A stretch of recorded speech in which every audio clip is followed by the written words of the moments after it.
What's up, guys? Artem MMA Analysis here. Going to be talking about a new main event that was just announced: Calvin Kattar versus Josh Emmett.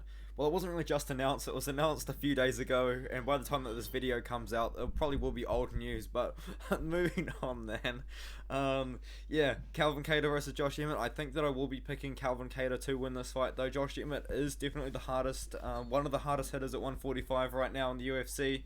Now that Jeremy Stephens is gone. But he's 37 years old. I feel like this just isn't talked about enough. Josh Emmett is 37 years old, and everyone kind of brings him up as a prospect. But Josh Emmett's towards the end of his career at this point, man. He's 37.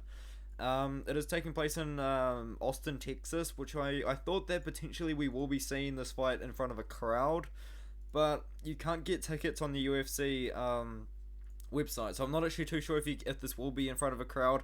But even then, it's not really the greatest fight night anyway. So maybe it's probably for the best. But yeah, I'm picking Calvin Kattar to win this fight here. Josh Emmett definitely the hardest hitter, or one of the hardest hitter at 145. He did beat Dan Ige by decision about 4 months ago, which isn't really that impressive because Dan Ige is on a bit of a slide right now. Did beat Shane Burgos in a really exciting fight though, but a couple of years ago, and then a year before that he beat Mirsad Bektic. Like, do you see where I'm going here? Josh Emmett doesn't fight enough, is what I'm trying to say. Like, he's taken so much. He did knock out Michael Johnson though, which is pretty cool, but he got knocked out by Jeremy Stephens. Like, he's fought 5 times in 4 years, and Calvin Kattar has fought 5 times in about 2.5 years. He's been a lot more active. Yes, he did lose to Zabit, but Zabit is something special, man. I don't think we're ever going to see him back, but he was something special. He knocked out Jeremy Stephens with that elbow. He beat Dan Ige by decision himself, and then he did lose to Max Holloway quite dominantly, but then he come back against Giga Chikadze and put on a very well-rounded performance. As soon as he started threatening Giga Chikadze with the takedowns, Giga Chikadze had absolutely no idea what to do.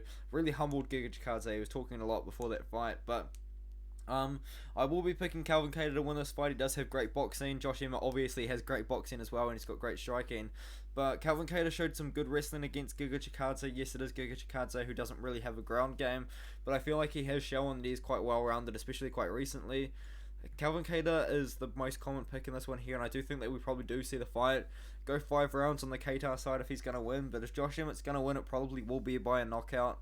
But he hasn't got a knockout and since he beat Mirsad Bektic 3 years ago. Now he's 37 years old. Yes, I do know that age is the last thing to go, but he's 37 years old. I feel like there's going to be a time where he starts to slow down a little bit, and I feel like maybe now against Calvin Kattar, a guy that is going to put on a pretty good pace against Josh Emmett, maybe this is where Calvin Kattar is able to get a big win, and maybe he could be one fight away from a title, or maybe even he could fight for the title at the moment with the landscape of the 145-pound division. But I think that we're going to see Calvin Kattar put on a pretty good striking performance here. I think he will mix in the takedowns as well. I think he's just going to use his boxing as to kind of to outland Josh Emmett. I feel like Josh Emmett will be landing with the hardest strikes, but it just won't be as often as Calvin Kattar. And maybe, you know what, according to the striking judging criteria, maybe Josh Emmett could definitely win the fight by landing less, but landing with more power. But judges are kind of stupid right now, you know, so maybe Calvin Kattar, I feel like, will be able to put the volume, put that constant pressure on, put that constant damage, and just build it up over time.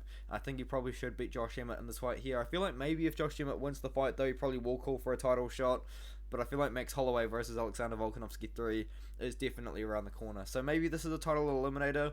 I don't know if it is. It's kind of a tough situation, but I feel like maybe it could be a title eliminator, because who else is Volkanovski going to fight at this point, you know? Yeah, I think Calvin Kattar is going to get the job done in this one here.